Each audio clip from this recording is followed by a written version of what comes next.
Welcome to Political Science online class. Dear students, in previous video we learned topic like completed in unit 4 Constitution and Government. Today in this video I am going to explain the unit 5 the Constitution of India. ಪ್ರಿಯ ವಿದ್ಯಾರ್ಥಿಗಳೇ, ಕಳೆದಂತಹ ಒಂದು ಅವಧಿಯಲ್ಲಿ ನಾವು ಅಧ್ಯಾಯ 4 ಸಂವಿಧಾನ ಮತ್ತು ಸರ್ಕಾರದ ಕುರಿತಾಗಿ ತಿಳಿದಿದ್ದೇವೆ. ಇಂದಿನ ಅವಧಿಯಲ್ಲಿ ಭಾರತದ ಸಂವಿಧಾನದ ಕುರಿತಾಗಿ ನಾವು ತಿಳಿಯೋಣ. ಸಂವಿಧಾನ ಹೇಗೆ ರಚನೆಯಾಯಿತು, ಯಾವಾಗ ರಚನೆಯಾಯಿತು, ಅದು ಯಾವಾಗ ಜಾರಿಗೆ ಬಂತು ಎನ್ನುವುದರ ಕುರಿತಾಗಿ ಇಂದಿನ ಒಂದು ಅವಧಿಯಲ್ಲಿ ತಿಳ್ಕೊಳ್ಳೋಣ. Okay, the Constitution of India was enacted on November 26, 1949 and put into force on January 26, 1950. ಸಾಮಾನ್ಯವಾಗಿ ಭಾರತ ಸಂವಿಧಾನ ಯಾವಾಗ ಜಾರಿಗೆ ಬಂತು ಅಂತ ನಾವು ಕೇಳಿದರೆ ಸಹಜವಾಗಿ ಎಲ್ರಿಗೂ ಸಹ ಗೊತ್ತಿರುವಂಥ ವಿಚಾರ ಆಗಿದೆ ಅಲ್ವಾ. ಸಂವಿಧಾನ ಎಂದರೇನು ಎನ್ನುವಂಥದ್ದು ನಿಮಗೆ ಗೊತ್ತಿದೆ. ಅದೇ ರೀತಿಯಾಗಿ ಭಾರತದಲ್ಲಿಯೂ ಸಹ ಒಂದು ಸಂವಿಧಾನ ಇದೆ. ಅದನ್ನು ಸಹ ಒಂದು ಸಂವಿಧಾನ ರಚನಾಕಾರರು ರಚನೆ ಮಾಡಿದೆ ಎನ್ನುವಂಥದ್ದನ್ನು ನಾವು ತಿಳ್ಕೊಳ್ಬೋದಾಗಿದೆ. ಭಾರತ ಸಂವಿಧಾನವು ನವೆಂಬರ್ 26, 1949 ಅಂಗೀಕಾರವಾಗಿರುವಂಥದ್ದನ್ನು ನಾವು ನೋಡ್ತೀವಿ. To the enact, to the framework, ಅದರ ಒಂದು ರಚನೆ ಎನ್ನುವಂಥದ್ದು ಅಂತಿಮವಾಗಿ ಅಂಗೀಕಾರವಾಗಿದ್ದು ಯಾವಾಗ? ನವೆಂಬರ್ 26, 1949. ಅದೇ ರೀತಿಯಾಗಿ ಟು ದಿ ಎನ್ಫೋರ್ಸ್ಡ್, ಅದು ಜಾರಿಗೆ ಬಂದಿದ್ದು ಯಾವಾಗ? ಜನವರಿ 26, 1950 ಭಾರತದ ಸಂವಿಧಾನ ಎನ್ನುವಂಥದ್ದು ಜಾರಿಗೆ ಬಂದಿರುವಂಥದ್ದನ್ನು ನಾವಿಲ್ಲಿ ನೋಡಬಹುದಾಗಿದೆ ಅಲ್ವಾ. ಜನವರಿ 26 ನಾವು ಏನು ಗಣರಾಜ್ಯೋತ್ಸವ ಎಂದು ಆಚರಣೆ ಮಾಡುವಂಥದ್ದನ್ನು ನಾವು ನೋಡ್ಬೋದಾಗಿದೆ. ಯಾಕಾಗಿ ಗಣರಾಜ್ಯೋತ್ಸವ ಅಂತ ಆಚರಣೆ ಮಾಡ್ತೀವಿ? ಭಾರತದ ಸಂವಿಧಾನ ಎನ್ನುವಂಥದ್ದು ಜಾರಿಗೆ ಬಂದ ದಿನ ಅದು. ಆದ್ದರಿಂದಾಗಿ ಅದನ್ನು ನಾವು ಒಂದು ಹಬ್ಬದ ರೀತಿಯಲ್ಲಿ ರಾಷ್ಟ್ರೀಯ ಹಬ್ಬ ಎಂದು ಆಚರಣೆ ಮಾಡುವಂಥದ್ದನ್ನು ನಾವು ನೋಡ್ಬೋದಾಗಿದೆ. ಸೊ ಸಂವಿಧಾನ ಇಲ್ಲದೇ ಇದ್ದರೆ ಒಂದು ರಾಷ್ಟ್ರ ಎನ್ನುವಂಥದ್ದು ಸರಿಯಾಗಿ ನಡೀಲಿಕ್ಕೆ ಸಾಧ್ಯ ಇಲ್ಲ. ಇದೆಲ್ಲರಿಗೂ ಸಹ ಗೊತ್ತಿರುವಂಥ ವಿಚಾರ. ಅದೇ ರೀತಿಯಾಗಿ ಭಾರತವೂ ಸಹ ತನ್ನದೇ ಆದಂಥ ಒಂದು ಸಂವಿಧಾನವನ್ನು ರಚನೆ ಮಾಡಿಕೊಂಡಿದೆ. ಹಾಗಿದ್ರೆ ಆ ಸಂವಿಧಾನ ಹೇಗೆ ರಚನೆಯಾಯಿತು, ಅದರಲ್ಲಿ ಏನೆಲ್ಲ ಅಂಶಗಳಿದೆ ಎನ್ನುವಂಥದ್ದನ್ನು ನಾವು ತಿಳ್ಕೊಳ್ತಾ ಹೋಗೋಣ. ಸೊ ದಿ ಒರಿಜಿನಲಿ 1950, 1950ರಲ್ಲಿ to the originally in Indian constitution consist of preamble with there were 395 articles. 395 articles, 8 schedules in 22 parts. ಸಂವಿಧಾನ ಎನ್ನುವಂಥದ್ದು ರಚನೆಯಾದಂಥ ಸಂದರ್ಭದಲ್ಲಿ, ಆ ಒಂದು ಸಮಯದಲ್ಲಿ ಭಾರತ ಸಂವಿಧಾನದಲ್ಲಿ 395 ವಿಧಿಗಳಿದ್ದವು. 395 ವಿಧಿಗಳು, ಅದೇ ರೀತಿಯಾಗಿ 8 ಪರಿಶಿಷ್ಟಗಳು, ಅದೇ ರೀತಿಯಾಗಿ 22 ಭಾಗಗಳಿದ್ದವು. ಯಾವಾಗ? To the originally period. ಆ ಒಂದು ಸಂವಿಧಾನ 1950ರಲ್ಲಿ ಸಂವಿಧಾನ ಎನ್ನುವಂಥದ್ದು ಜಾರಿಗೆ ಬಂದಂಥ ಸಂದರ್ಭದಲ್ಲಿ ಭಾರತ ಸಂವಿಧಾನ ಎನ್ನುವಂಥದ್ದು 395 ವಿಧಿಗಳನ್ನು, 8 ಪರಿಶಿಷ್ಟಗಳನ್ನು, ಅದೇ ರೀತಿಯಾಗಿ 22 ಭಾಗಗಳನ್ನು ಹೊಂದಿರುವಂಥದ್ದನ್ನು ನಾವು ನೋಡಿದ್ವಿ. To the currently from the consist of preamble with the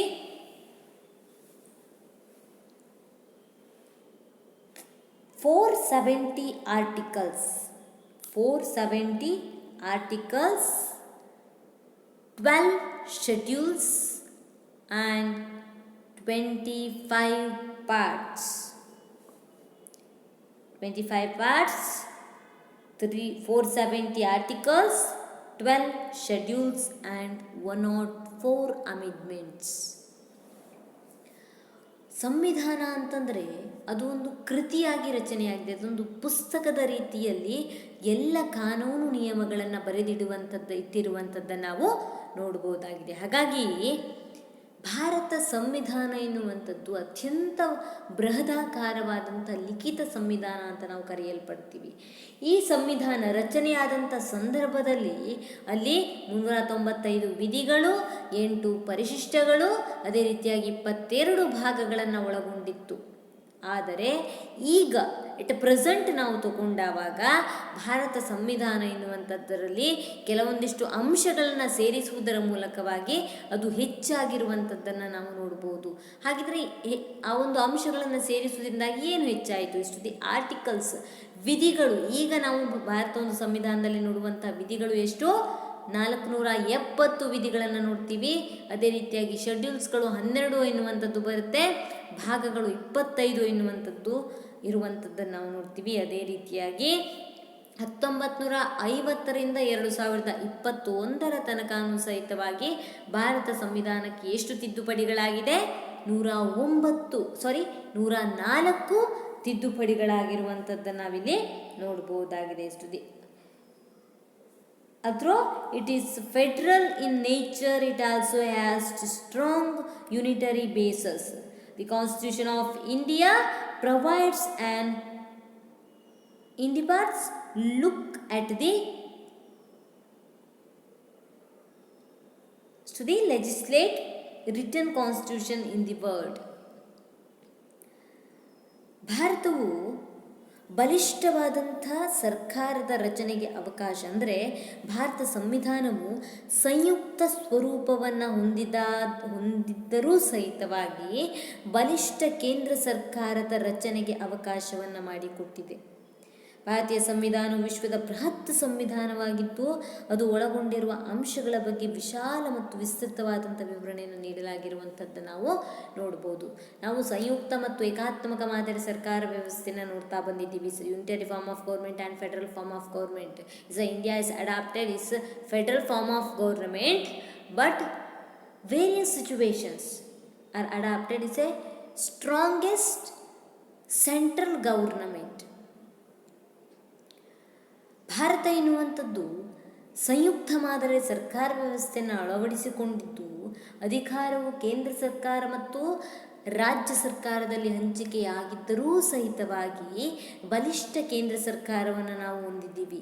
ಯಾಕೆ ಬಲಿಷ್ಠ ಕೇಂದ್ರ ಸರ್ಕಾರವನ್ನು ಹೊಂದಿದ್ದೀವಿ ಅಪ್ಪ ಅಂದರೆ, ಸ್ವಾತಂತ್ರ್ಯ ಸಿಕ್ಕಂತಹ ಸಂದರ್ಭದಲ್ಲಿ ಭಾರತದ ಕೆಲವೊಂದಿಷ್ಟು ಭಾಗಗಳಲ್ಲಿ ಬಿರುಕುಗಳು, ಅಂದರೆ ಒಂದು ರೀತಿಯಾದಂಥ ಅವರವರಲ್ಲೇ ಹೊಟ್ಟೆ ಕಿಚ್ಚಿರ್ಬೋದು ಅಥವಾ ಜಗಳಗಳು ಇರ್ಬೋದು, ಮನಸ್ತಾಪಗಳಿರ್ಬೋದು, ಇದೆಲ್ಲ ಉಂಟಾದ್ದರಿಂದಾಗಿ ಪ್ರತ್ಯೇಕವಾದಂಥ ಭಾವನೆ ಅಥವಾ ಪ್ರತ್ಯೇಕ ಮನೋಭಾವನೆ ರಾಜ್ಯಗಳಲ್ಲಿ ಮೂಡಬಹುದು. ಒಂದು ರಾಷ್ಟ್ರೀಯ ಮನೋಭಾವನೆ ಬೆಳೆದೇ ಇರಬಹುದು, ಅದು ಕುಂಠಿತವಾಗಬಹುದು ಎನ್ನುವಂಥ ಉದ್ದೇಶದಿಂದಾಗಿ ಬಲಿಷ್ಠ ಕೇಂದ್ರ ಸರ್ಕಾರವನ್ನು ರಚನೆ ಮಾಡಿ ಪ್ರಾಂತ್ಯ ಅಥವಾ ರಾಜ್ಯಗಳಿಗೆ ಕೆಲವೊಂದಿಷ್ಟು ಅಧಿಕಾರವನ್ನು ನೀಡಿರುವಂಥ, ಸಂವಿಧಾನಬದ್ಧವಾಗಿ ನೀಡಿರುವಂಥದ್ದನ್ನು ನಾವಿಲ್ಲಿ ನೋಡಬಹುದಾಗಿದೆ. ಹಾಗಾಗಿ ಭಾರತವು ಒಂದು ಬೃಹತ್ ರಾಷ್ಟ್ರವಾಗಿದ್ದು ಬೃಹತ್ ಲಿಖಿತ ಸಂವಿಧಾನವನ್ನು ಹೊಂದಿರುವಂಥದ್ದನ್ನು ನಾವು ನೋಡ್ತೀವಿ. The Indian constitution came into force in January 26, 1950 and has under several amendments since the enact. 1950ರಿಂದ ಇಲ್ಲಿಯ ತನಕ ಏನು ಸಂವಿಧಾನ ಎನ್ನುವಂಥದ್ದು ರಚನೆಯಾಗಿದೆ, ಬಹಳಷ್ಟು ಅಮೆಂಡ್ಮೆಂಟ್ಗಳು, ತಿದ್ದುಪಡಿಗಳಾಗಿರುವಂಥದ್ದನ್ನು ನಾವಿಲ್ಲಿ ನೋಡಬಹುದಾಗಿದೆ.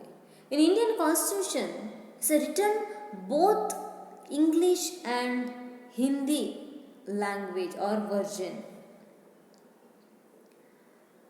ಭಾರತದ ಸಂವಿಧಾನ ಎನ್ನುವಂಥದ್ದು ಹಲವಾರು ತಿದ್ದುಪಡಿಗಳನ್ನು ಒಳಗೊಂಡಿದ್ದು, ಭಾರತೀಯ ಸಂವಿಧಾನ ಎನ್ನುವಂಥದ್ದು ಹಿಂದಿ ಮತ್ತು ಆಂಗ್ಲ ಭಾಷೆಯಲ್ಲಿ ರಚಿತವಾಗಿದ್ದು ಇದರ ಮೂಲ ಪ್ರತಿ ಎನ್ನುವಂಥದ್ದು ಕೈಪಿಡಿಯಲ್ಲಿರುವಂಥದ್ದನ್ನು ನಾವು ನೋಡ್ತೀವಿ. The original version is A hand written and has beautiful calligraphy. It's a Durgadas Basu and emits in jurist has attempt to the interest its individual articles for the benefits of the layman. ಸಾಮಾನ್ಯವಾಗಿ ಭಾರತದ ಸಂವಿಧಾನ ಎನ್ನುವಂಥದ್ದು ಲಿಖಿತ ರೂಪದಲ್ಲಿರುವಂಥದ್ದನ್ನು ನಾವು ತಿಳ್ಕೊಂಡಿದ್ವಿ. ಅದೇ ರೀತಿಯಾಗಿ ಇದೊಂದು ಬೃಹದಾಕಾರವಾದಂಥ ಲಿಖಿತ ಸಂವಿಧಾನ ಅಂತ ಕರೆಯಲ್ಪಡುತ್ತೆ.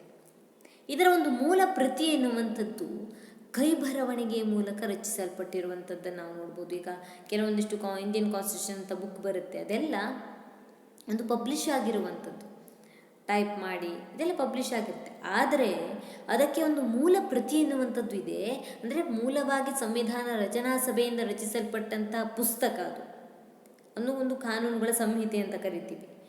ಆ ಕಾನೂನುಗಳ ಸಂಹಿತೆಯಾದಂಥ ಸಂವಿಧಾನ ಎನ್ನುವಂಥದ್ದು ಒಂದು ಕೈ ಬರವಣಿಗೆಯ ಮೂಲಕ ಬರೆಯಲ್ಪಟ್ಟಿದ್ದು. ಅದು ಹಿಂದಿ ಮತ್ತು ಇಂಗ್ಲೀಷ್ ಬರವಣಿಗೆಯಲ್ಲಿರುವಂಥದ್ದನ್ನು ನಾವು ನೋಡ್ತೀವಿ.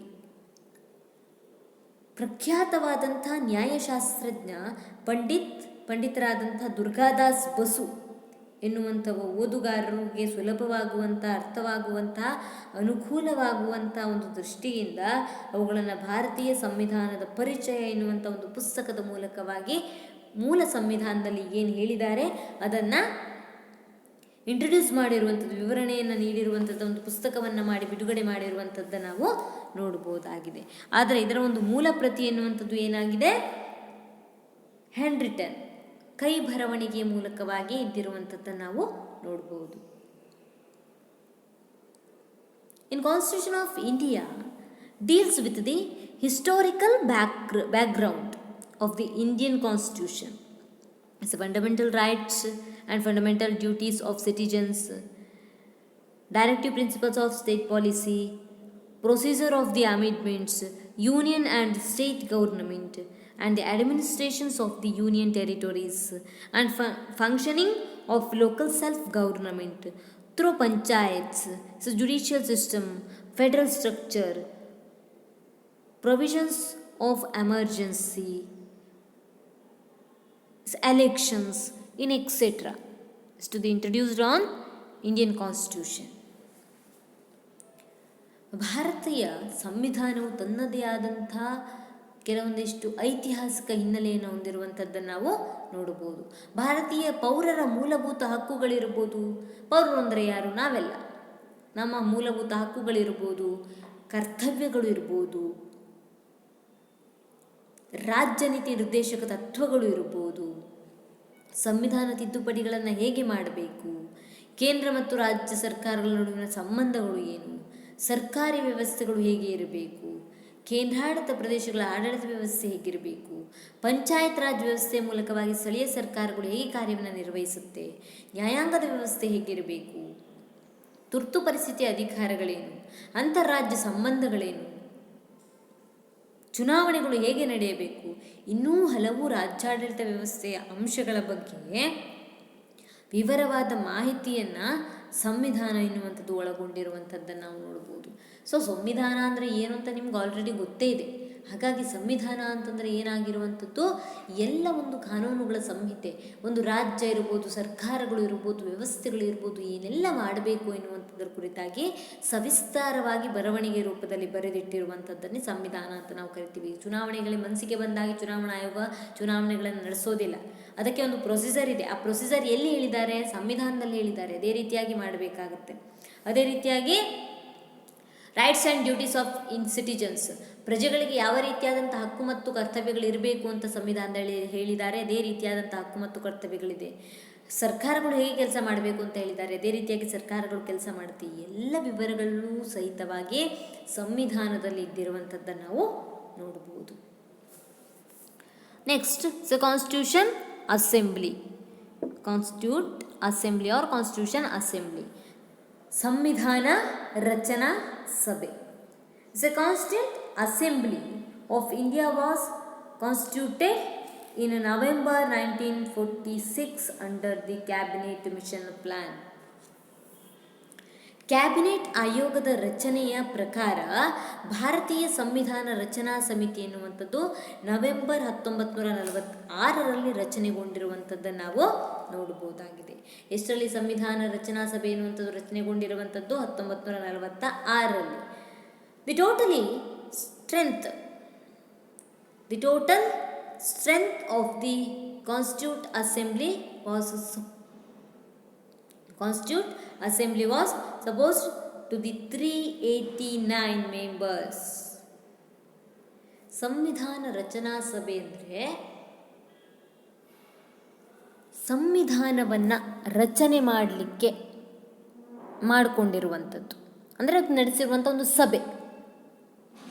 ಸಂವಿಧಾನವನ್ನು ಒಬ್ಬರು ಇಬ್ಬರು ಕೂತ್ಕೊಂಡು ರಚನೆ ಮಾಡಲಿಕ್ಕೆ ಸಾಧ್ಯ ಇಲ್ಲ ಅಂತ ಬೇರೆ ಬೇರೆ ಕ್ಷೇತ್ರದಿಂದ ಬೇರೆ ಬೇರೆ ಜನರನ್ನು, ಒಂದು ಎಕ್ಸ್ಪರ್ಟ್ಸ್ಗಳನ್ನು ಹಾಕ್ಕೊಂಡು ಬಿಟ್ಟು ಸಂವಿಧಾನವನ್ನು ಮಾಡಲಿಕ್ಕೆ ಮಾತುಕತೆ, ಮೀಟಿಂಗ್, ಸಭೆಗಳನ್ನು ನಡೆಸಿ ಯಾವುದು ಸಂವಿಧಾನದಲ್ಲಿ ಸೇರಿಸಬೇಕು, ಯಾವುದು ಸೇರಿಸಬಾರ್ದು ಎನ್ನುವಂಥದ್ದನ್ನು ಡಿಸ್ಕಷನ್ ಮಾಡಿ ಫೈನಲೈಸ್ ಮಾಡಲಿಕ್ಕೆ ಇರುವಂಥದ್ದು ಇಲ್ಲಿ ಸಂವಿಧಾನ ರಚನಾ ಸಭೆ ಆಗಿರುತ್ತೆ. ಅಂದರೆ ಸಂವಿಧಾನವನ್ನು ರಚನೆ ಮಾಡಲಿಕ್ಕೆ ಇರುವಂಥ ಸಭೆ ಏನಾಗಿದೆ, ಸಂವಿಧಾನ ರಚನಾ ಸಭೆ ಆಗಿರುವಂಥದ್ದನ್ನು ನಾವು ನೋಡ್ತೀವಿ. Total strength of the constitute assembly in 389, 389 ಸದಸ್ಯರನ್ನು ಒಳಗೊಂಡಿತ್ತು ಈ ಒಂದು ಸಭೆ ಎನ್ನುವಂಥದ್ದು.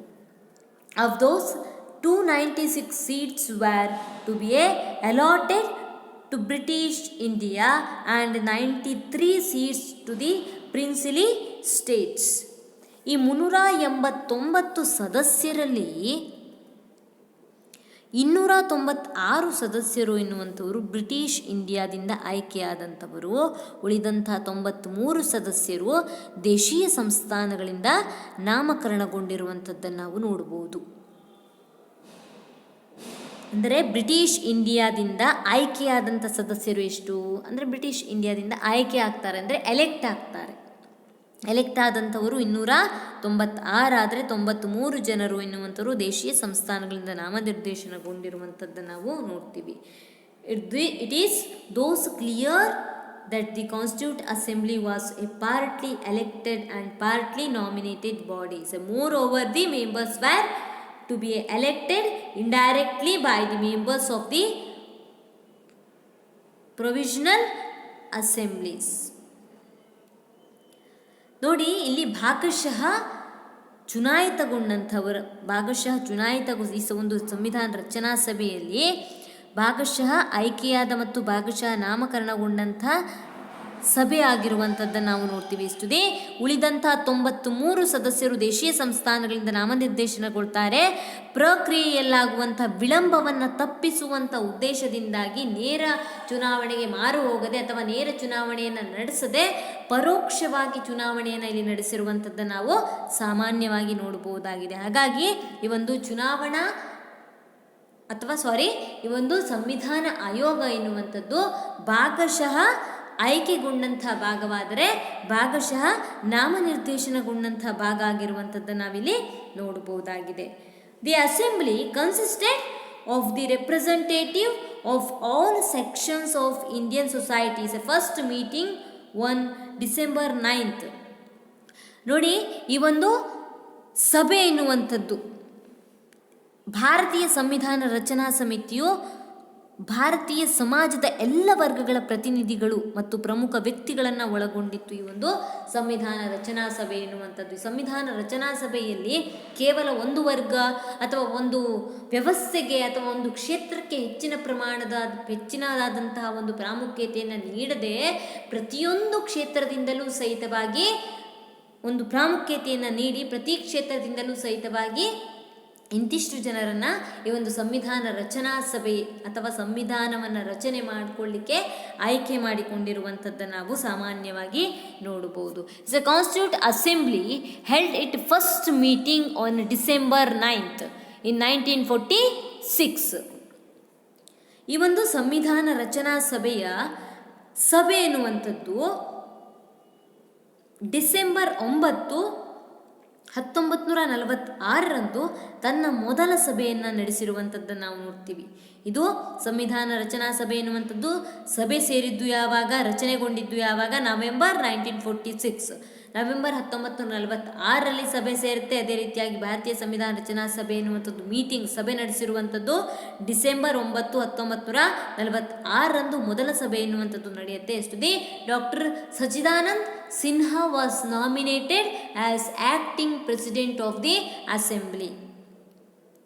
ಈ ಒಂದು ಡಿಸೆಂಬರ್ 9ರಂದು ಸಭೆ ನಡೆದಾಗ ಆ ಸಭೆಯ ಅಧ್ಯಕ್ಷತೆಯನ್ನು ಡಾಕ್ಟರ್ ಸಚ್ಚಿದಾನಂದ್ ಸಿನ್ಹಾರವರು ವಹಿಸಿದ್ರು. ಆದರೆ ಇವರು ಹಂಗಾಮಿ ಅಧ್ಯಕ್ಷರಾಗಿದ್ದರು, ಅಂದರೆ ತಾತ್ಕಾಲಿಕವಾದಂತಹ ಆ ಒಂದು ಸಭೆಯ ಅಧ್ಯಕ್ಷರಾಗಿದ್ದರೆ ವಿನಃ ಶಾಶ್ವತವಾದಂತಹ ಅಧ್ಯಕ್ಷರು ಆಗಿರಲಿಲ್ಲ. ಸ್ಟುಡಿ the constitute assembly held to the first meeting on December 9th, 1946. Dr. Sachidanand Sinha was nominated as acting president of the assembly. So, December 11th in 1946, Dr. Babu Rajendra Prasad and H.C. Mukherjee were elected as the president and vice president respectively. ಅಂದರೆ ಸಚ್ಚಿದಾನಂದ್ ಸಿನ್ಹಾರವರು ಎಷ್ಟು ದಿನ ತನಕ ಅಧ್ಯಕ್ಷರಾಗಿದ್ದರು? 9ರಂದು, ಒಂದೇ ದಿನದ ತನಕ ಏನಾಗಿದ್ದರು? ಸಚ್ಚಿದಾನಂದ್ ಸಿನ್ಹಾರವರು ಹಂಗಾಮಿ ಅಧ್ಯಕ್ಷರಾಗಿದ್ದರು. December 9ರಂದು meeting ಆದವಾಗ ಆ ಒಂದು ಸಭೆಯ ಅಧ್ಯಕ್ಷತೆಯನ್ನು ಸಚ್ಚಿದಾನಂದ್ ಸಿನ್ಹಾರವರು ತೆಗೆದುಕೊಂಡ್ರೆ ಈ ಡಿಸೆಂಬರ್ 11ರಂದು 9 ಮತ್ತು 10ರಂದು ಸಚ್ಚಿದಾನಂದ್ ಸಿನ್ಹಾರವರು ಅಧ್ಯಕ್ಷರಾಗಿರ್ತಾರೆ. ಆದರೆ ನಿಜವಾಗಿಯೂ ಕ್ವಶನ್ ಇದ್ದಾವಾಗ who is the president of constituent assembly, ಸಂವಿಧಾನ ರಚನಾ ಸಭೆಯ ಅಧ್ಯಕ್ಷರು ಯಾರು ಅಂತ ಕೇಳಿದವಾಗ ಡಾಕ್ಟರ್ ಬಾಬು ರಾಜೇಂದ್ರ ಪ್ರಸಾದ್. ಡಾಕ್ಟರ್ ಬಾಬು ರಾಜೇಂದ್ರ ಪ್ರಸಾದ್ ಮತ್ತು H.C. ಮುಖರ್ಜಿ ಎನ್ನುವಂಥವರು ಉಪಾಧ್ಯಕ್ಷರಾಗ್ತಾರೆ. ಅದೇ ರೀತಿಯಾಗಿ ಅಧ್ಯಕ್ಷರಾಗುವಂಥವರು ಯಾರು ಇಲ್ಲಿ? ಡಾಕ್ಟರ್ ಬಾಬು ರಾಜೇಂದ್ರ ಪ್ರಸಾದ್ ಎನ್ನುವಂಥವರು ಅಧ್ಯಕ್ಷರಾಗಿರುವಂಥದ್ದನ್ನು ನಾವು ನೋಡ್ತೀವಿ. ಇವರ ಅಧ್ಯಕ್ಷತೆಯಲ್ಲಿ ಎಲ್ಲ ಸಂವಿಧಾನ ರಚನೆಯ ಕುರಿತಾಗಿ ಮೀಟಿಂಗ್ಗಳು ನಡೆದಿರುವಂಥದ್ದನ್ನು ನೋಡಬಹುದಾಗಿದೆ. The Constituent Assembly took 2 years, 11 months and 18 days with 11 sessions to draft the Constitution. The last sessions was held on January 24th, 1950. ಈ ಒಂದು ಸಂವಿಧಾನವನ್ನು ರಚನೆ ಮಾಡಿಕೊಳ್ಳಿಕ್ಕೆ ತೆಗೆದುಕೊಂಡಂಥ ಕಾಲಾವಕಾಶ ಅಥವಾ ಕಾಲಾವಧಿ ಎಷ್ಟು ಅಂದರೆ, ರಚನಾ ಸಭೆಯು ರಚನೆ ಮಾಡಲಿಕ್ಕೆ ತೆಗೆದುಕೊಂಡಂಥ ಅವಧಿ 2 ವರ್ಷದ 11 ತಿಂಗಳು 18 ದಿನಗಳು ಮತ್ತು 11 ಅಧಿವೇಶನಗಳನ್ನು ನಡೆಸುವುದರ ಮೂಲಕವಾಗಿ ಭಾರತದ ಸಂವಿಧಾನ ಎನ್ನುವಂಥದ್ದು ರಚನೆಯ ಕಾರ್ಯ ಎನ್ನುವಂಥದ್ದು ಸಂಪೂರ್ಣಗೊಳಿಸಿತ್ತು. ಮತ್ತು ಜನವರಿ 24, 1950ರಂದು ನಡೆದ ಅಧಿವೇಶನ ಕಡೆಯದಾದಂಥ ಅಧಿವೇಶನ ಆಗಿತ್ತು. ಸಂವಿಧಾನ ರಚನೆಗೆ ತೆಗೆದುಕೊಂಡ ಕಾಲಾವಕಾಶ ಎಷ್ಟು? 2 ವರ್ಷದ 11 ತಿಂಗಳ 18 ದಿನಗಳು ಮತ್ತು 11 ಅಧಿವೇಶನಗಳನ್ನು ನಡೆಸುವುದರ ಮೂಲಕವಾಗಿ, ಅಂದರೆ 3 ವರ್ಷ ಆಗಿಲ್ಲ, 3 ವರ್ಷದ ಒಳಗಾಗೇನೆ ಭಾರತ ಸಂವಿಧಾನ ಎನ್ನುವಂಥದ್ದು ರಚನೆ ಆಗಿರುವಂಥದ್ದನ್ನು ನಾವಿಲ್ಲಿ ನೋಡಬಹುದು. The Indian demands for the constitute assembly limited the demand for the national freedom through the Indian struggle for the independence. ಸಂವಿಧಾನ ರಚನೆಗೆ ತೆಗೆದುಕೊಂಡ ಕಾಲಾವಧಿ ಎನ್ನುವಂಥದ್ದನ್ನು ನಾವು ನೋಡ್ತಾ ಹೋಗೋದಾದರೆ 2 ವರ್ಷ, ಅಂದರೆ 3 ವರ್ಷವೂ ಸಹ ತೆಗೆದುಕೊಂಡಿಲ್ಲ. ಸಂವಿಧಾನ ರಚನಾ ಸಭೆಯ ಬೇಡಿಕೆ ಮತ್ತು ಭಾರತದಲ್ಲಿನ ಸ್ವಾತಂತ್ರ್ಯಕ್ಕಾಗಿ ನಡೆದಂಥ ಹೋರಾಟದ ಜೊತೆಗೆ ಸಾಗಿ ಬಂದಿರುತ್ತದೆ ಎನ್ನುವಂಥದ್ದನ್ನು ನಾವು ನೋಡ್ಬೋದು. ನಮ್ಮ ಡಿಮಾಂಡ್ಸ್ಗಳು ಬಹಳಷ್ಟಿತ್ತು. ಆ ಡಿಮಾಂಡ್ಸ್ಗಳಿಗೆ ಅನುಕೂಲವಾಗುವಂತೆಯೇ ಸಂವಿಧಾನ ರಚನೆ ಆಗಬೇಕಿತ್ತು. 1928ರಲ್ಲಿ ನೆಹರೂರವರು ಮಂಡಿಸಿದಂಥ ವರದಿಯಲ್ಲೂ ಹೇಳಿರುವಂಥದ್ದನ್ನು ನಾವು ನೋಡಬಹುದಾಗಿದೆ.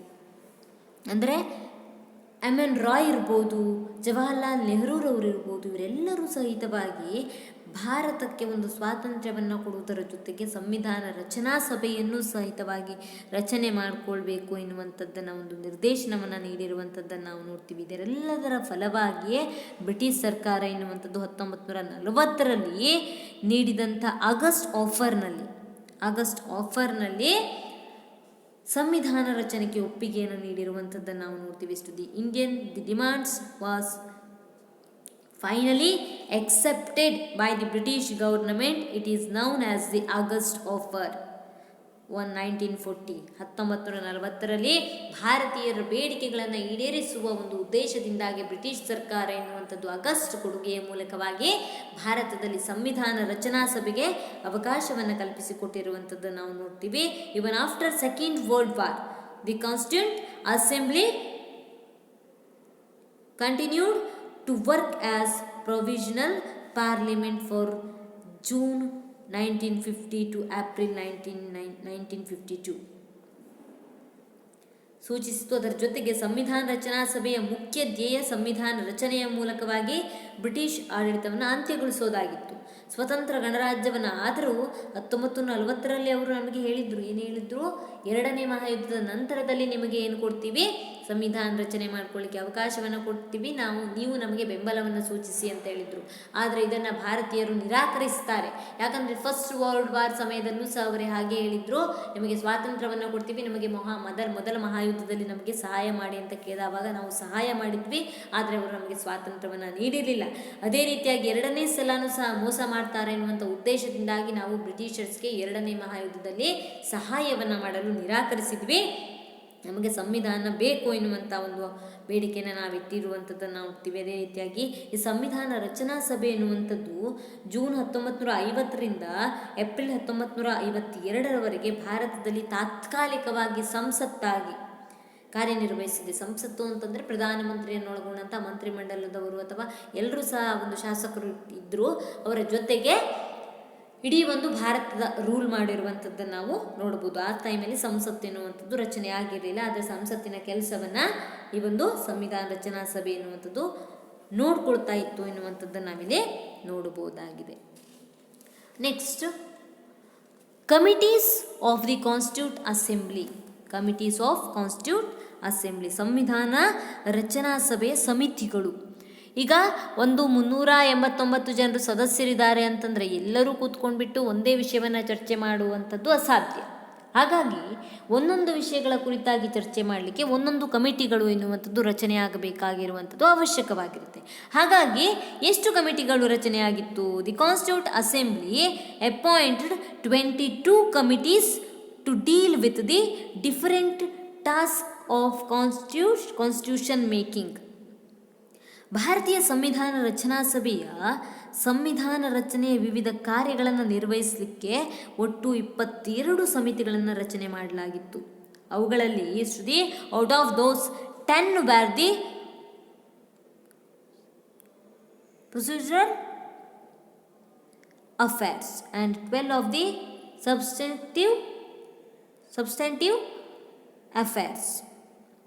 10 ಸಮಿತಿಗಳು ಆಡಳಿತ ವಿಧಾನ ವಿಷಯಗಳನ್ನು ಮತ್ತು 12 ಸಮಿತಿಗಳು ಎನ್ನುವಂಥದ್ದು ಇತರ ವಿಷಯಗಳ ಮೇಲೆ ಕಾರ್ಯವನ್ನು ನಿರ್ವಹಿಸುತ್ತಿತ್ತು. ಅಂದರೆ ಈ ವೇರಿಯಸ್ ಕಮಿಟೀಸ್ಗಳು ಎನ್ನುವಂಥದ್ದು ಅವರವರ ಕ್ಷೇತ್ರಕ್ಕೆ ಅಥವಾ ಅವರವರ ಒಂದು ಕಮಿಟಿಗೆ ಯಾವ ಒಂದು ಜವಾಬ್ದಾರಿಯನ್ನು ನೀಡಲಾಗಿತ್ತೋ ಆ ಒಂದು ಜವಾಬ್ದಾರಿಯನ್ನು ಸಂಪೂರ್ಣವಾಗಿ ನಿರ್ವಹಿಸಿತ್ತು. ಆಡಳಿತಕ್ಕೆ ಆಡಳಿತ ವ್ಯವಸ್ಥೆಗೆ ಸಂಬಂಧಪಟ್ಟಿರುವಂತೆ 12 ಕಮಿಟಿಗಳು ಏನಿದೆ ಅದು ಆಡಳಿತಕ್ಕೆ ಯಾವೆಲ್ಲ ಅಂಶಗಳನ್ನು ಸೇರಿಸಬೇಕು, ಆಡಳಿತದಲ್ಲಿ ಯಾವೆಲ್ಲ ಅಂಶಗಳು ಇರಬೇಕು ಎನ್ನುವಂಥದ್ದನ್ನ ಡಿಸ್ಕಷನ್ ಮಾಡಿರುವಂಥದ್ದು ನಾವು ನೋಡ್ತೀವಿ. ಅದೇ ರೀತಿಯಾಗಿ ಇತರ ಕಮಿಟಿಗಳು ಎನ್ನುವಂಥದ್ದು ಉಳಿದಂಥ ಎಲ್ಲ ಕ್ಷೇತ್ರಗಳ ಮೇಲೆ ಸಹ ಯಾವ ರೀತಿ ಅವಕಾಶ ಕೊಡಬೇಕು ಎನ್ನುವಂಥದ್ದನ್ನು ಡಿಸ್ಕಷನ್ ಮಾಡಿರುವಂಥದ್ದನ್ನು ನಾವು ನೋಡಬಹುದಾಗಿದೆ.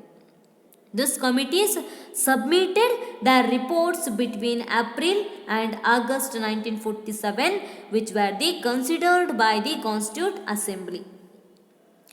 ಈ ಒಂದು ಕಮಿಟಿಗಳು ಸಮಿತಿಗಳು ಎನ್ನುವಂಥದ್ದು ಸಂವಿಧಾನ ರಚನಾ ಸಭೆಯ ಮುಂದೆ 1947 ಏಪ್ರಿಲ್ ಮತ್ತು ಆಗಸ್ಟ್ ತಿಂಗಳ ಮಧ್ಯದಲ್ಲಿ ತಮ್ಮ ವಿಷಯಗಳ ಕುರಿತಾಗಿ ವರದಿಯನ್ನು ಸಲ್ಲಿಸ್ತಾರೆ. ಈ ವರದಿಯನ್ನು ಆಧರಿಸಿದೇ ಭಾರತೀಯರ ಒಂದು ಕರಡು ರಚನಾ ಸಮಿತಿ ಎನ್ನುವಂಥದ್ದು ರಚನೆ ಆಗುತ್ತೆ. Final shape was given by doctor B.R. Ambedkar and members of drafting committee. ಈ 22 ಕಮಿಟಿಗಳು ಏನಿದೆ, ಈ 22 ಕಮಿಟಿಗಳು ತಮ್ಮ ಕ್ಷೇತ್ರದಲ್ಲಿ ಡಿಸ್ಕಷನ್ ಮಾಡಿಬಿಟ್ಟು ಒಂದು ಬರವಣಿಗೆಯ ರೂಪದಲ್ಲಿ ಲಿಸ್ಟನ್ನು ರೆಡಿ ಮಾಡ್ತಾರೆ. ಯಾವುದನ್ನು ಸೇರಿಸಬೇಕು, ಯಾವುದನ್ನು ಸೇರಿಸಬಾರ್ದು ಎನ್ನುವಂಥದ್ದನ್ನು ಎಲ್ಲವನ್ನೂ ಸಹ ಡಿಸ್ಕಷನ್ ಮಾಡಿ ರೆಡಿ ಮಾಡ್ತಾರೆ. ಅದನ್ನು ಡ್ರಾಫ್ಟಿಂಗ್ ಕಮಿಟಿಗೆ ಸಬ್ಮಿಟ್ ಮಾಡ್ತಾರೆ. The drafting committee chairman is doctor B.R. Ambedkar. ಆ ಒಂದು ಬಿ ಆರ್ ಅಂಬೇಡ್ಕರ್ ಅವರು ಅವರನ್ನು ಒಳಗೊಂಡಂಥ ಸದಸ್ಯರೆಲ್ಲ ಚರ್ಚೆ ಮಾಡಿ ಒಂದು ಶೇಪನ್ನು ರೆಡಿ ಮಾಡಬೇಕಾಗಿರುತ್ತೆ. So doctor Babu Rajendra Prasad give the credit to the ಟಿ Pandit Jawaharlal Nehru and Sardar Patel for their guidance ಅಂತಂದರೆ ಇಲ್ಲಿ ಏನಾಗಿರುವಂಥದ್ದು, ಅಂತಿಮವಾಗಿ ರೂಪು ಪಡೆಯಬೇಕಿದ್ರೆ, ಸಂವಿಧಾನದ ರೂಪು ಪಡಿಬೇಕಿದ್ರೆ ಕರಡು ರಚನಾ ಸಮಿತಿ ಎನ್ನುವಂಥದ್ದು ರಚನೆಯಾಗಬೇಕಿತ್ತು. ಡಾಕ್ಟರ್ ಬಾಬು ರಾಜೇಂದ್ರ ಪ್ರಸಾದ್ ಅಧ್ಯಕ್ಷತೆಯಲ್ಲಿ ಜವಾಹರ್ಲಾಲ್ ನೆಹರೂರವರು, ಸರ್ದಾರ್ ವಲ್ಲಭಾಯ್ ಪಟೇಲ್ರವರು ನೀಡಿದಂಥ ಮಾರ್ಗದರ್ಶನ ಹಾಗೂ ಮುಖ್ಯಾಂಶಗಳ ಮೇಲೆ ಮಾಡಿದಂಥ ಚರ್ಚೆಗಳನ್ನು ಆಧರಿಸಿ ಬ್ರಿಟಿಷ್ ಸರ್ಕಾರ ಈ ಹಿಂದೆ ರೂಪಿಸಿದ ಜಾರಿಗೆ ತಂದಂಥ ಕೆಲವೊಂದಿಷ್ಟು ಅಂಶಗಳನ್ನು ಆಧರಿಸಿ ಕೆಲವೊಂದಿಷ್ಟು ತೀರ್ಮಾನಗಳನ್ನು ತೆಗೆದುಕೊಳ್ಳಲಾಗುತ್ತೆ. ಟೋಟಲಿಯಾಗಿ ಒಂದು ಸಂವಿಧಾನವನ್ನು ರಚನೆ ಮಾಡಬೇಕಿದ್ರೆ ಏನೆಲ್ಲ ಅಂಶಗಳನ್ನು ಸೇರಿಸಬೇಕು ಎನ್ನುವಂಥದ್ದನ್ನು ಡಿಸ್ಕಸ್ ಮಾಡಿ ಸಮಿತಿ ಎನ್ನುವಂಥದ್ದು report to the submit to drafting committee. ಸಂವಿಧಾನ ರಚನಾ ಸಭೆಗೆ ಸಮಿತಿಯು ತನ್ನ ರಿಪೋರ್ಟನ್ನು ಕೊಡುತ್ತೆ. ಆ ಎಲ್ಲ ರಿಪೋರ್ಟ್ಗಳನ್ನು ಸಹಿತವಾಗಿ ಸಂವಿಧಾನ ರಚನಾ ಸಮಿತಿ ಎನ್ನುವಂಥದ್ದು ಡ್ರಾಫ್ಟಿಂಗ್ ಕಮಿಟಿಗೆ ಅಂದರೆ ಕರಡು ರಚನಾ ಸಮಿತಿಗೆ ಸಬ್ಮಿಟ್ ಮಾಡುವಂಥದ್ದನ್ನು ನಾವು ನೋಡ್ತೀವಿ. ಕರಡು ರಚನಾ ಸಮಿತಿ ಅಂತಂದರೆ ಬಂದಂಥ ಎಲ್ಲ ಅಂಶಗಳನ್ನು ಸಂವಿಧಾನದಲ್ಲಿ ಸೇರಿಸೋದಲ್ಲ, ಕೆಲವೊಂದಿಷ್ಟು ಪ್ರಮುಖವಾದಂಥ ಅಂಶಗಳನ್ನು ಸೇರಿಸುವಂಥದ್ದು, ಯಾವುದು ಸೇರಿಸಬೇಕು ಯಾವುದು ಸೇರಿಸಬಾರ್ದು ಎನ್ನುವಂಥದ್ದನ್ನ ಡಿಸ್ಕಷನ್ ಮಾಡಿ ಫೈನಲ್ ಮಾಡಲಿಕ್ಕೆ ಇರುವಂಥದ್ದೇ ಡ್ರಾಫ್ಟಿಂಗ್ ಕಮಿಟಿ ಆಗಿರುವಂಥದ್ದನ್ನು ನಾವು ನೋಡ್ತೀವಿ. To the drafting committee, curd ರಚನಾ ಸಮಿತಿ. Among all committees of the Constituent Assembly, to most important committee was drafting committees set up on August 29th 1947. Curd ರಚನಾ ಸಮಿತಿ ಸಂವಿಧಾನ ರಚನಾ ಕಾರ್ಯ ಪೂರೈಸಲು ರಚನೆಯಾದಂಥ ಸಮಿತಿಯಲ್ಲಿ ಬಹುಮುಖ್ಯವಾದಂಥ ಸಮಿತಿ ಅಂತಂದರೆ ಕರಡು ರಚನಾ ಸಮಿತಿ. ಸಂವಿಧಾನದ ಕರಡು ರಚನಾ ಸಮಿತಿಯು ಆಗಸ್ಟ್ 29, 1947 ಅಸ್ತಿತ್ವಕ್ಕೆ ಬಂದಿರುವಂಥದ್ದನ್ನು ನಾವಿಲ್ಲಿ ನೋಡಬಹುದಾಗಿದೆ. ಇದರ ಪ್ರಮುಖ ಕೆಲಸ ಏನಪ್ಪ ಅಂತಂದರೆ ಸಂವಿಧಾನವನ್ನು ಸಿದ್ಧಪಡಿಸುವಂಥದ್ದು. It was committees that was interested to the take of preparing the draft of new constitution. It consisted of 7 members. ಈ ಭಾರತೀಯ ಸಂವಿಧಾನ ಕರಡನ್ನು ಸಿದ್ಧಪಡಿಸುವ ಒಂದು ಗುರುತರವಾದಂಥ ಜವಾಬ್ದಾರಿ ಎನ್ನುವಂಥದ್ದು ಈ ಕರಡು ರಚನಾ ಸಮಿತಿಯ ಮೇಲೆ ಇರುತ್ತೆ. ಅಂದರೆ ಫೈನಲ್ ಮಾಡುವಂಥ ಅಥಾರಿಟಿ ಅಥವಾ ಒಂದು ಫೈನಲ್ ಮಾಡುವಂಥ ವ್ಯವಸ್ಥೆ ಈ ಒಂದು ಕರಡು ರಚನಾ ಸಮಿತಿಗೆ ಸೀಮಿತವಾಗಿತ್ತು. ಒಟ್ಟು 7 ಜನ ಸದಸ್ಯರನ್ನು ಒಳಗೊಂಡಿರುವಂಥ ಈ ಸಮಿತಿಯಲ್ಲಿ ಯಾರ್ಯಾರಿದ್ರಪ್ಪ ಅಂತಂದರೆ doctor B R Ambedkar to the president. B R Ambedkar ಅವರು ಅಧ್ಯಕ್ಷರಾಗಿರ್ತಾರೆ. ಉಳಿದಂಥವರು ಸದಸ್ಯರು B L Mittal, N Gopalaswami Ayyangar, Alladi Krishnaswami Ayyangar, doctor K M Munshi, Syed Muhammad Saadulla, D P Khaitan ಇವರೆಲ್ಲ ಸದಸ್ಯರಾಗಿರ್ತಾರೆ. ತದನಂತರದಲ್ಲಿ ಬಿ ಎಲ್ ಮಿತ್ತಲ್ ಮತ್ತು ಡಿ ಪಿ ಖೈತಾನ್ ಎನ್ನುವಂಥವರು ಮರಣವನ್ನು ಹೊಂದುತ್ತಾರೆ. ಆ ಡ್ರಾಫ್ಟ್ ಅಥವಾ ಕರಡು ರಚನಾ ಸಮಿತಿ ಎನ್ನುವಂಥದ್ದು ನಡೀತಾ ಇರುವಂಥ ಸಂದರ್ಭದಲ್ಲಿ ಅವರು ಮರಣವನ್ನು ಹೊಂದುತ್ತಾರೆ. ಅವರ ಪರವಾಗಿ ಆ ಸ್ಥಾನ ಎನ್ನುವಂಥದ್ದು ತೆರವಾದವಾಗ ಟಿ ಕೃಷ್ಣಮಾಚಾರ್ಯ ಮತ್ತು ಎನ್ ಮಾಧವರಾವ್ ಎನ್ನುವಂಥವರು ನೇಮಕಗೊಳ್ತಾರೆ. ಒಟ್ಟು 7 ಜನರನ್ನು ಒಳಗೊಂಡಂಥ ಈ ಸಮಿತಿ ಎನ್ನುವಂಥದ್ದು ಸಂವಿಧಾನವನ್ನು ಫೈನಲ್ ಮಾಡುವಂಥ ರೆಸ್ಪಾನ್ಸಿಬಿಲಿಟಿಯನ್ನು ಅಥವಾ ಒಂದು ಸಂವಿಧಾನ ಕರಡು ರಚನೆಯನ್ನು ಮಾಡುವಂಥ ಸಂಪೂರ್ಣ ಜವಾಬ್ದಾರಿ ಎನ್ನುವಂಥದ್ದು ಡ್ರಾಫ್ಟಿಂಗ್ ಕಮಿಟಿಯ ಮೇಲೆ ಇದ್ದಿರುವಂಥದ್ದನ್ನು ನಾವು ನೋಡ್ತೀವಿ. So the drafting committee after the taking into the considerations the proposal of various committees prepared the first draft which was published in February 1948. ಸಂವಿಧಾನ ರಚನೆಗಾಗಿ ರಚನೆಯಾದ ವಿವಿಧ ಸಮಿತಿಗಳು ಕರಡು ರಚನಾ ಸಮಿತಿಯ ಮುಂದಿಟ್ಟಂಥ ಪ್ರಸ್ತಾವನೆಯನ್ನಾಧರಿಸಿ ಮೊದಲು ಕರಡು ಪ್ರತಿ ಎನ್ನುವಂಥದ್ದು ರಚನೆಯಾಗುತ್ತೆ. ಇದು ಫೆಬ್ರವರಿ 1943 1943 ಪ್ರಕಟವಾಗಿರುವಂಥದ್ದನ್ನು ನಾವು ನೋಡ್ಬೋದು. The people of India were given 8 months to decide the draft and proposed amendment. So life of the public committees. ಸಾಮಾನ್ಯವಾಗಿ ಈ ಕರಡು ಪ್ರತಿಯ ಪ್ರಸ್ತಾವನೆಯ ಬಗ್ಗೆ ಚರ್ಚಿಸಿ ಸಲಹೆ ಸೂಚನೆ ನೀಡಲು ಭಾರತೀಯರಿಗೆ 8 ತಿಂಗಳ ಕಾಲಾವಕಾಶವನ್ನು ನೀಡಲಾಗುತ್ತೆ. ಕೆಲವೊಂದಿಷ್ಟು ಸಾರ್ವಜನಿಕರ ಚರ್ಚೆಗೆ ಹಾಕಲಾಗುತ್ತೆ. ಕೆಲವೊಂದಿಷ್ಟು ವಿಷಯಗಳನ್ನು ಸಾರ್ವಜನಿಕರು ಏನು ಅಭಿಪ್ರಾಯವನ್ನು ಹೇಳ್ತಾರೆ ಎನ್ನುವಂಥದ್ದನ್ನು ವಿಷಯವನ್ನು ಕಲೆಕ್ಟ್ ಮಾಡಿ 141 ದಿನಗಳಲ್ಲಿ ಈ ಕಾರ್ಯವನ್ನು ಮುಗಿಸಲಾಗುತ್ತೆ. ಅಕ್ಟೋಬರ್ 1948ರಂದು ತಯಾರಿಸುವುದರೊಂದಿಗೆ 141 ದಿನಗಳ ಕಾಲ ಈ ಕಾರ್ಯವನ್ನು, ಅಂದರೆ ಡ್ರಾಫ್ಟಿಂಗ್ ಕಮಿಟಿ ಎನ್ನುವಂಥದ್ದು ಎಷ್ಟು ದಿನಗಳ ಅವಧಿಯನ್ನು ತಗೊಂಡಿತ್ತು? 141 ಡೇಸ್ ಮೂಲಕವಾಗಿ, ಒಂದು ದಿನಗಳ ಒಳಗಾಗಿ ಒಂದು ಕರಡನ್ನು ಸಿದ್ಧಪಡಿಸುತ್ತೆ. ಈ ಒಂದು ಸಂವಿಧಾನ ರಚನಾ ಸಭೆ ಎನ್ನುವಂಥದ್ದು ಕೆಲವೊಂದಿಷ್ಟು ಕಮಿಟಿಗಳ ಮೂಲಕವಾಗಿ ಏನು ಚರ್ಚೆ ಮಾಡಿ ವಿಷಯಗಳನ್ನು ಸೇರಿಸಿತ್ತೋ ಆ ಎಲ್ಲ ವಿಷಯಗಳನ್ನು ಸೇರಿಸಿದರೆ, ಈಗ 395 ಆರ್ಟಿಕಲ್ಸ್ ಇತ್ತಲ್ವ, ಅದು 3000 ಆಗ್ತಿತ್ತು. ಅಷ್ಟು ವಿಷಯಗಳಿದ್ದವು. ಅದು ಯಾವುದು ಮುಖ್ಯ, ಯಾವುದು ಸೇರಿಸಬೇಕು, ಯಾವುದೆಲ್ಲ ಸೇರಿಸಬಾರ್ದು ಎನ್ನುವಂಥದ್ದನ್ನು ಚರ್ಚೆ ಮಾಡಲಿಕ್ಕೆ ಯಾವುದನ್ನು ರಚಿಸಲಾಯಿತು? ಈ ಡ್ರಾಫ್ಟಿಂಗ್ ಕಮಿಟಿಯನ್ನು, ಕರಡು ರಚನಾ ಸಮಿತಿ. ಎಲ್ಲ ಅಂಶಗಳನ್ನು ಸೇರಿಸಲಿಕ್ಕಾಗಲ್ಲ ಅಂತ ಪ್ರಮುಖವಾದಂಥ ಅಂಶಗಳನ್ನು ಸೇರಿಸಬೇಕು ಅಂತ ಕರಡು ರಚನಾ ಸಮಿತಿ ರಚಿಸಲಾಗುತ್ತೆ. ಕೆಲವೊಂದಿಷ್ಟು ಅಂಶಗಳನ್ನು ಸಾರ್ವಜನಿಕ ಚರ್ಚೆಗೆ ಇಡಲಾಗುತ್ತೆ 8 ತಿಂಗಳ ಕಾಲಾವಕಾಶ ತನಕ. ನಂತರದಲ್ಲಿ ಈ ಒಂದು ಡ್ರಾಫ್ಟಿಂಗ್ ಕಮಿಟಿ ಎನ್ನುವಂಥದ್ದು 141 ದಿನಗಳ ಅವಧಿಯನ್ನು ತಗೊಂಡು ಬಿಟ್ಟು ಫೈನಲೈಸ್ ಮಾಡುತ್ತೆ. ಇನ್ನು 26 November 1949 the constitute assembly after a period of less than 3 years declared one people of the India where framework on the Indian constitution. ಸಂವಿಧಾನ ರಚನಾ ಸಭೆಯು ನವೆಂಬರ್ 26, 1948ರಂದು 3 ವರ್ಷಕ್ಕಿಂತ ಕಡಿಮೆ ಕಾಲಾವಧಿಯಲ್ಲಿ ಭಾರತೀಯ ಪ್ರಜೆಗಳ ಪರವಾಗಿ ಭಾರತೀಯರಾದಂಥ ನಾವು ಸಂವಿಧಾನವನ್ನು ರೂಪು ಮಾಡಿಕೊಂಡ್ವಿ.